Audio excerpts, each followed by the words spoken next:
Então, por conta disso, o Flamengo está fechando essa operação. Os documentos já foram trocados entre os departamentos jurídicos dos dois clubes. Das duas, uma. Rapaziada, adeus em pleno Mundial, hein? Quebraram o silêncio aí, direto dos Estados Unidos, e a saída tá confirmada.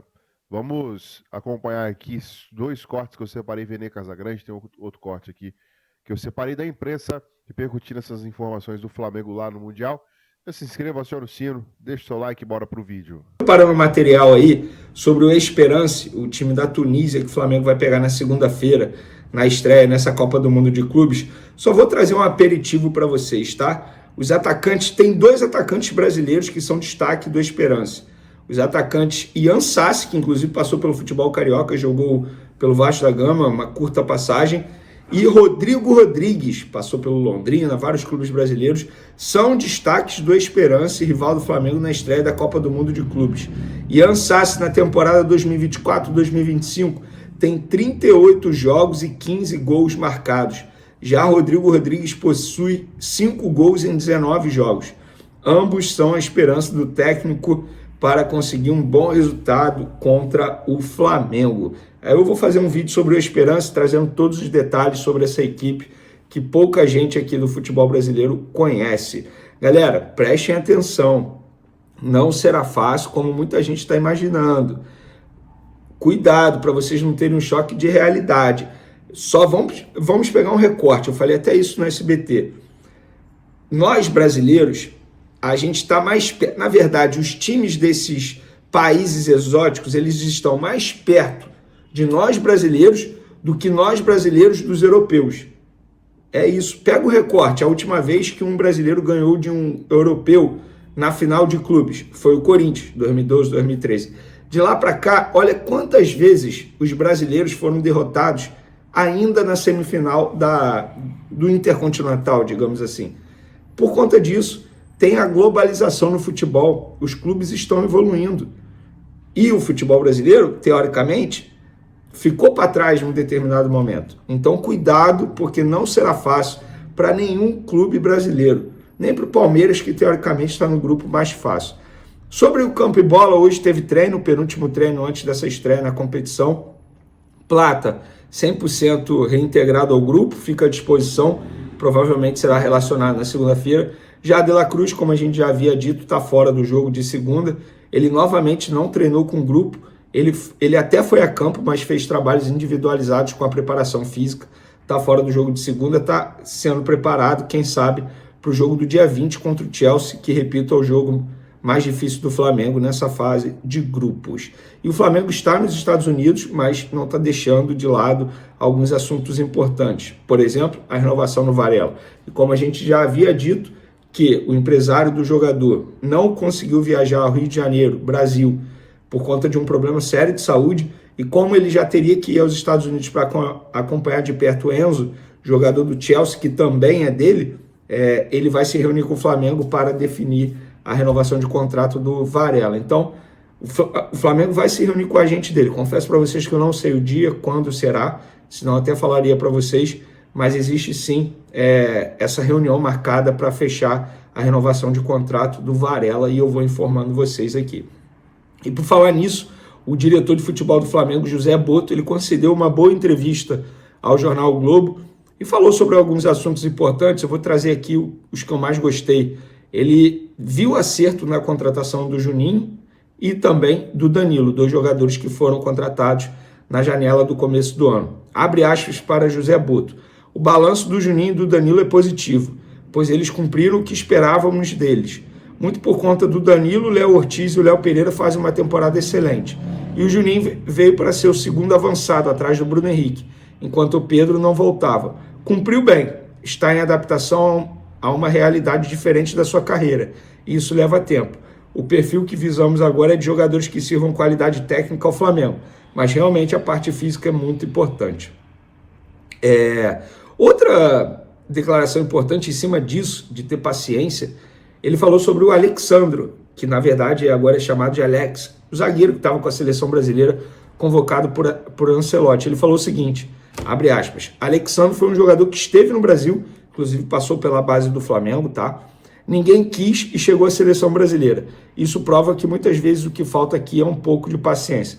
Eu até concordo com ele em relação a isso, mas, assim, não é todo jogador que passa pela categoria de base que dá certo, como foi o Alexandre.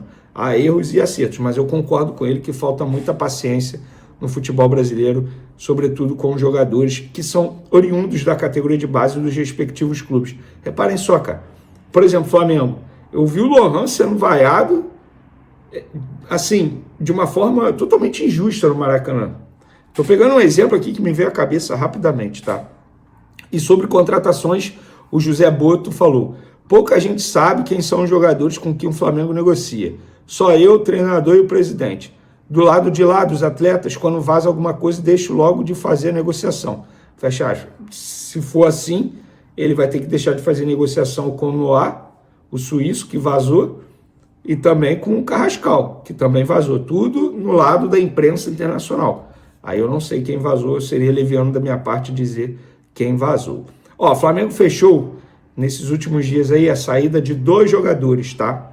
Vocês lembram do Zé Wellington, aquele lateral esquerdo, sub-20 do Flamengo, bateu a idade, chegou ao profissional, esse ano inclusive jogou 4 partidas no Campeonato Carioca, quando o Campeonato Carioca estava sendo jogado pelo Flamengo com a garotada.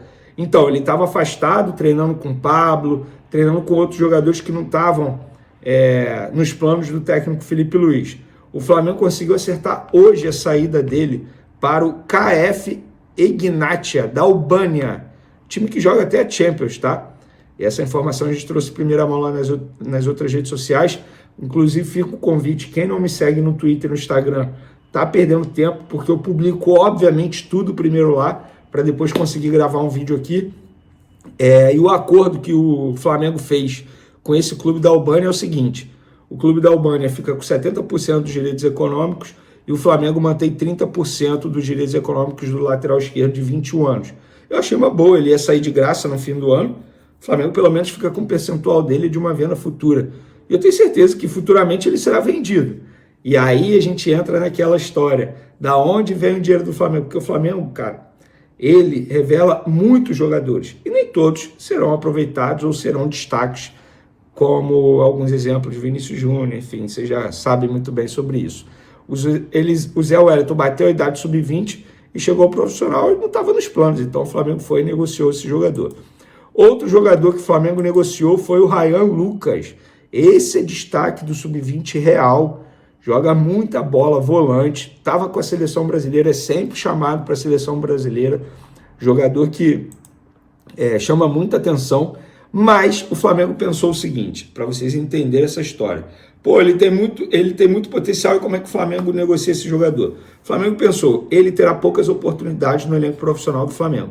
Sim, a posição que ele joga tem vários jogadores na frente dele. Jorginho acabou de chegar, tem De La Cruz, tem o Alan, tem vários outros jogadores, tem o próprio Everton Araújo. E o que o Flamengo pensou? Vamos emprestá-lo, ele vai ganhar minutagem, ele vai ganhar experiência e, caso ele retorne, pode ajudar a gente. Ou, se ele render, o clube vai comprá-lo. E o Ryan Lucas está sendo emprestado para o Sporting de Portugal. Contrato de 12 meses com uma opção de compra que eu ainda não descobri. E assim que eu descobrir, eu vou trazer para vocês.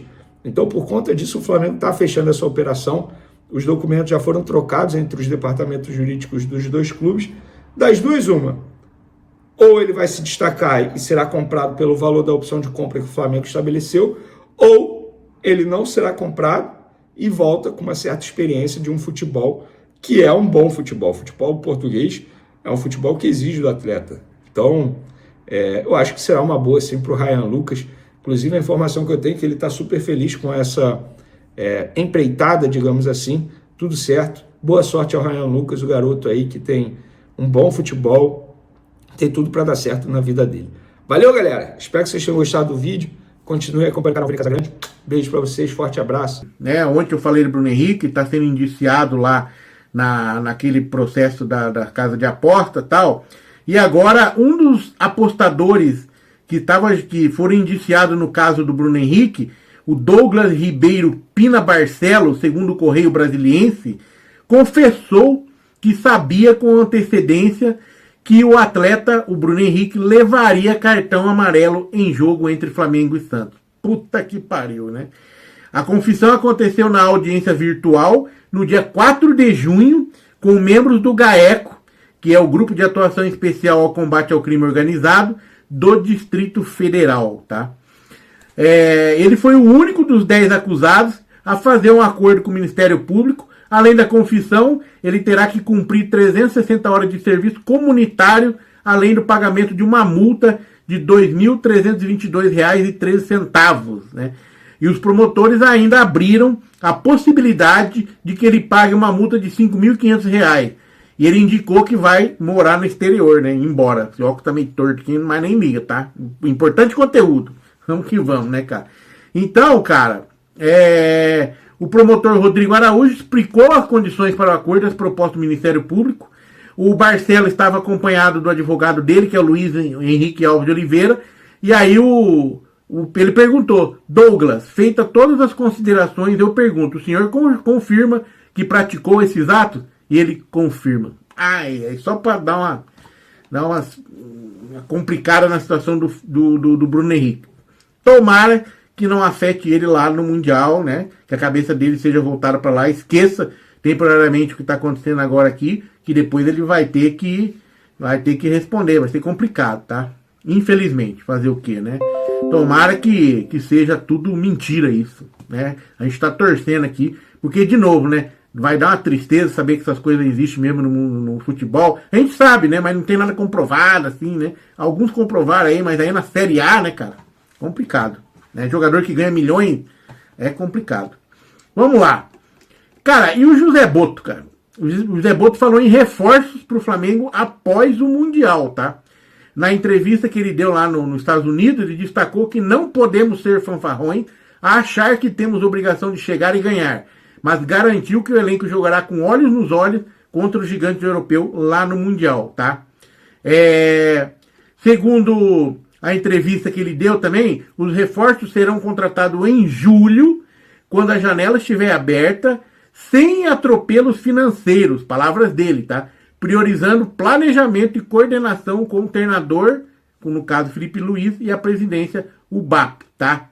Ele apontou que a busca por um meia e um ponta. O meia precisa oferecer descanso ao Arrascaeta, ou seja, tem um meia que possa entrar no lugar do Arrascaeta quando o Arrascaeta precisar, e o ponta deve somar vigor e compactação dentro dos espaços mais reduzidos. Que é que o cara ataque, dribla, espaço reduzido, ele quer um cara meio que driblador aí, pelas pontas, né? Estavam querendo, pelo jeito, das duas pontas, que joga dos dois lados. Então, essa é a que o José Boto confirmou ainda numa entrevista que ele deu lá nos Estados Unidos hoje.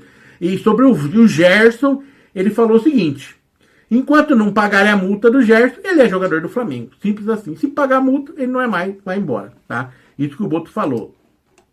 Outra coisa que o Boto falou e se assustou, ele está muito assustado com a torcida do Flamengo, com a Aeroflá, né? Ele nunca viu aquilo na vida.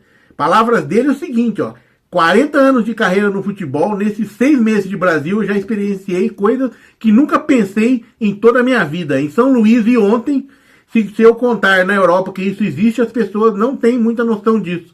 Estar dentro do ônibus, sentir o apoio e o carinho é um combustível muito grande. Temos a responsabilidade de representar os torcedores, falou o José Boto. Então ele está muito impressionado com a Aeroflá, ficou assustado de uma maneira positiva, né? O cara nunca vivenciou isso, nunca imaginou isso, né? Que é coisa que acontece no Brasil, lá os caras não estão nem aí, velho. Eu acho que nem na Champions os caras fazem esse tipo de coisa, né, cara? A torcida lá é mais fria, né? E a torcida nossa aqui, realmente, torcida brasileira, né? Porque teve Aeroporco, Aeroflá, claro, com a Aeroflá, pelo tamanho da torcida do Flamengo, né, é mais impressionante, né? Isso é normal, né? Não vamos desmerecer os outros também. Mas o Aeroflá é foda, velho. É complicado, os caras sobem no ônibus, um troço maluco. Teve aquele ano lá que o cara subiu, entrou, né? Abriu aquela portinha, lembra disso aí? Ficou conversando com o jogador. Troço maluco, cara. Maluco demais, né? E então, nação, a imprensa repercutindo as informações do Flamengo, Vene Casagrande, o Tadeu aqui, deixa o palmeirense falar. E aí é o seguinte: o Dela Cruz está fora da partida de estreia do Flamengo Na Copa do Mundo de Clubes, né? O uruguaio ainda se recupera de lesão no joelho esquerdo. Então ele está fora dessa partida de estreia. Havia expectativa que ele pudesse estar em campo, porém não vai estar. A expectativa real agora é que ele possa estar à disposição contra o Chelsea no dia 20, tá? O Flamengo que estreia aí na segunda-feira, dia 16, e dia 20 o, pega o Chelsea pela Copa do Mundo de Clubes. E o uniforme do Flamengo de estreia já foi definido, né? O Flamengo joga com a camisa tradicional, rubro-negra, com short preto, tá? Normalmente o Flamengo joga com short branco, mas vai ser com short preto. E os meiães também vão ser vermelho e preto, rubro-negro aí. Os goleiros, por sua vez, usarão o conjunto amarelo. Já se inscreva no canal, acione o sino, as notificações, deixe seu like e até o próximo vídeo.